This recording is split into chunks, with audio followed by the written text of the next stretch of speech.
নমস্কার বন্ধুরা, আমার ছোট্ট চ্যানেলে আপনাদের স্বাগত। বন্ধুরা, আজ আমি আপনাদের সামনে নিয়ে এসেছি একটি ছোট্ট ভিডিও, যাতে আমি আপনাদের সামনে তুলে ধরবো এই যে হাইব্রিড নয়নতারার গাছ থেকে কিভাবে আমি বীজ তৈরি করলাম এবং সেই বীজ থেকে চারা তৈরি করে এবং সেই চারাতে আবারও সেই গাছে হচ্ছে ফুল। তো যদি আপনারা দেখতে চান যে আমি কিভাবে এই বীজ থেকে চারা তৈরি করে সেই গাছে আবার ফুল ফুটছে, তো সেটি দেখতে হলে আপনাদেরকে আমার ভিডিওটি সম্পূর্ণ শেষ পর্যন্ত দেখতে হবে। তো চলুন বন্ধুরা, এখন আপনাদের দেখাই এই যে হাইব্রিড নয়নতারাটা। এটা দেখুন, আমি নার্সারি থেকে মাত্র 10 টাকা দিয়ে কিনে নিয়ে এসেছিলাম। যদিও আমার এখানে আরও অনেক নয়নতারা রয়েছে, প্রচুর গাছ কিনে নিয়ে এসেছিলাম। সব গাছগুলো এখন আর নেই, তবে এই যে দেখুন, এই গাছটা কিন্তু খুব সুন্দর ফুলে ভর্তি হয়েছে। আর যদি আপনারা চান যে আপনারা বীজ করবেন, তাহলে কিন্তু আপনাদের এই যে ফুলগুলো, এগুলো 2-1টা ফুল রেখে দিতে হবে। সব ফুল যদি তুলে নেন তাহলে তো বীজের আশা করা যাবে না। ফুল তুলে নিলে বীজ হবে কোথা থেকে? তাই বীজ করতে গেলে আপনাদের কয়েকটা ফুল ছেড়ে দিতে হবে এবং সেই ফুলগুলো থেকে অপেক্ষা করতে হবে সুন্দরভাবে বীজ হওয়ার জন্য। এই দেখুন, আমার এখানে এই যে গাছগুলো, এতে কিন্তু প্রচুর বীজ রয়েছে, কারণ আমি বীজ করব বলে আমি কিন্তু এই ফুলগুলো তুলি না। তো আপনাদের সামনে থেকে দেখাই যে আমি এই যে গাছগুলো থেকে কীরকম বীজ হয়েছে। তো বন্ধুরা, এই যে দেখুন, এই যে ছোট দেখুন, এই যে ফুলগুলো রেখে দিয়েছি, তো এখান থেকেই দেখুন হচ্ছে কিন্তু সুন্দর বীজ। দাঁড়ান, আপনাদের দেখাচ্ছি বীজগুলো। এই যে দেখুন, দেখেছেন কি সুন্দর? দেখুন এই যে ফুলগুলো রেখে দিই, দেখুন তা থেকে দেখুন হয়েছে বীজ। আর এই যে দেখুন, এই যে কালো বীজটা, এটাই কিন্তু মাটিতে পড়ে গেলে হয়ে যাবে নতুন চারা, বা আপনি এই বীজটা তুলে আপনি কিন্তু আপনার যে কোনো টবে ফেলে দিতে পারেন। এই যে দেখুন, টবের মধ্যে পড়ে আপনা থেকেই হয়েছে দেখুন নতুন চারা। এই দেখুন, এদিকে একটা, আর দেখুন এই যে দেখুন এদিকে আরেকটা। তো এবার চলুন, আমি যে এই যে বীজটা তুলে আমি লাগিয়েছি, এই যে এরকম কালো বীজ, এর মধ্যে থেকে আপনি কিন্তু পেয়ে যাবেন ঠিক একটি এইরকম ছোট্ট কালো জিরের দানার মতন বীজ। মানে কালো জিরের দানাটা যেরকম হয় ঠিক সেই রকম।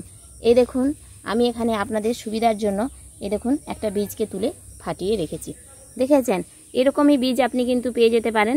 আর এইরকমই কালো, একদম ছোট যে কালো জিরের দানা হয়, তার থেকেও খুব ছোট্ট।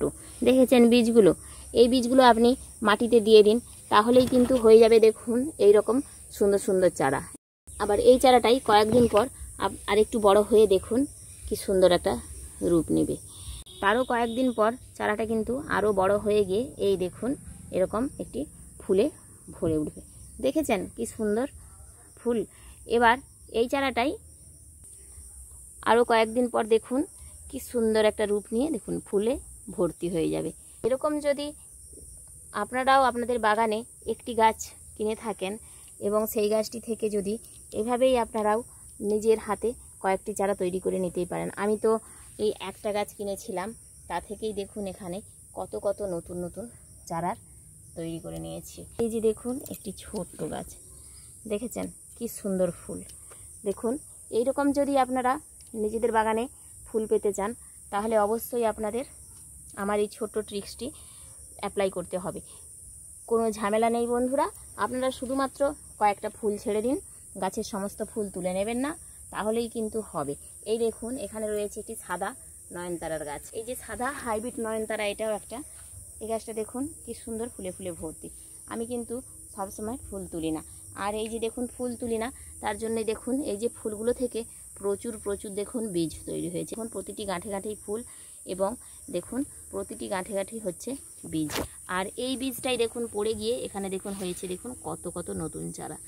আপনারা চাইলে চারাটা নিজের হাতে মানে তুলে বীজটাকে তুলেও আপনারা মাটিতে দিতে পারেন, অথবা না তুলেও এমনিতেই যদি রেখে দেন, ওটা ঝরে গিয়ে কিন্তু হবে। এখানে দেখুন রয়েছে আরও একটি নয়নতারা, এটি লাল, এবং এর গোড়াতেও দেখুন রয়েছে এই দেখুন 2টো চারা। এভাবেই কিন্তু আপনারা করতে পারেন। আর এখানে দেখুন রয়েছে সাদা।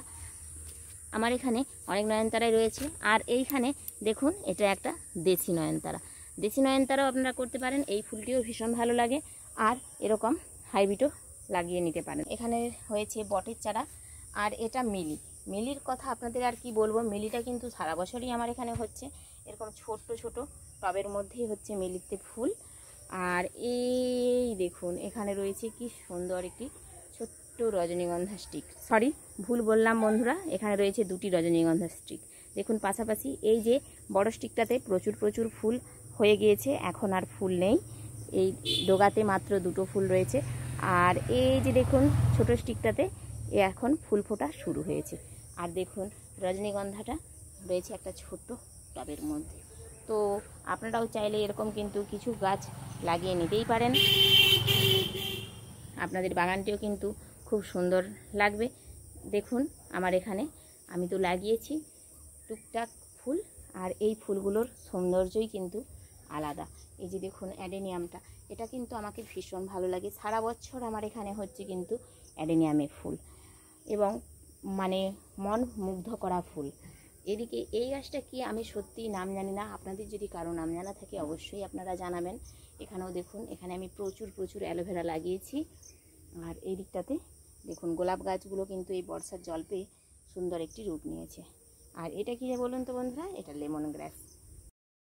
দেখুন এখানে হচ্ছে একটি গোলাপও কিন্তু সারা বর্ষা ধরেই হচ্ছে। দেখুন এখানে এই ফুলটা নষ্ট হয়ে গিয়েছে, আবারও দেখুন এখানে এসেছে, দেখুন ছোট্ট কুঁড়ি দেখেছেন।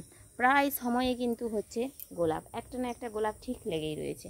তো বন্ধুরা আজকের মতো আমার ভিডিওটি এখানেই শেষ করছি। আমার ভিডিওটি যদি আপনাদের ভালো লেগে থাকে লাইক কমেন্ট শেয়ার করবেন, আমার চ্যানেলটিকে সাবস্ক্রাইব করে আমার পাশে থাকবেন, পাশে থাকা বেল আইকনটি প্রেস করবেন। আপনারা সবাই ভালো থাকবেন, সুস্থ থাকবেন এবং পারলে 2-1টা গাছ লাগাবেন। আজ আসি, টাটা।